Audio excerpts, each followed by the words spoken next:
Assalomu alaykum qizlarjonlar. Bugun sizlar bilan qovoqli ko'zlarga makiyaj qilishni o'rganamiz. Birinchi navbatda konsiler yordamida ko'zlarimizning ustini yaxshilab yoyib olamiz.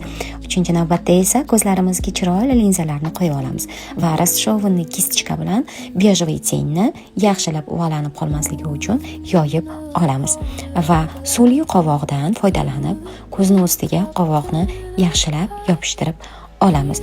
E'tibor berishlaringizni so'rayman, chunki qovoqni ham juda turlari ko'p. Chiroyli qovoq tanlashda adashmang.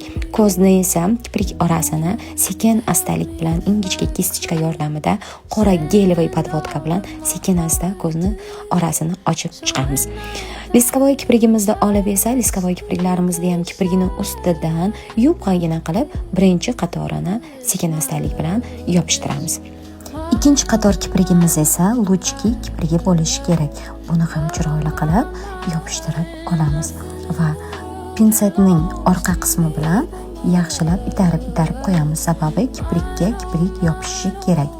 Uchinchi qatori esa pastdan qo'yiladi. Uni puchkavoy bo'lishi zarur qizlar, sababi puchkavoy kiprik ko'zni idealni ochib beradi.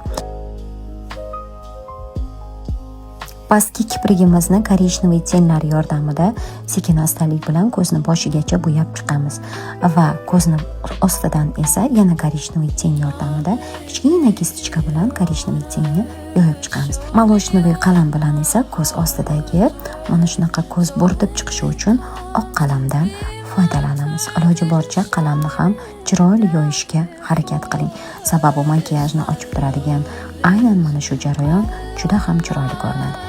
Endi esa navbat pastki kipriklarga keldi. Pastki kipriklarimizni iloji boricha biz puchkavoydan xarid qilishimiz kerak.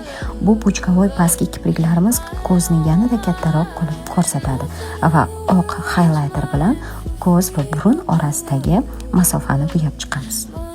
Shu bilan ko'zlarimiz tayyor. Sizlarni individual o'qishga taklif etamiz.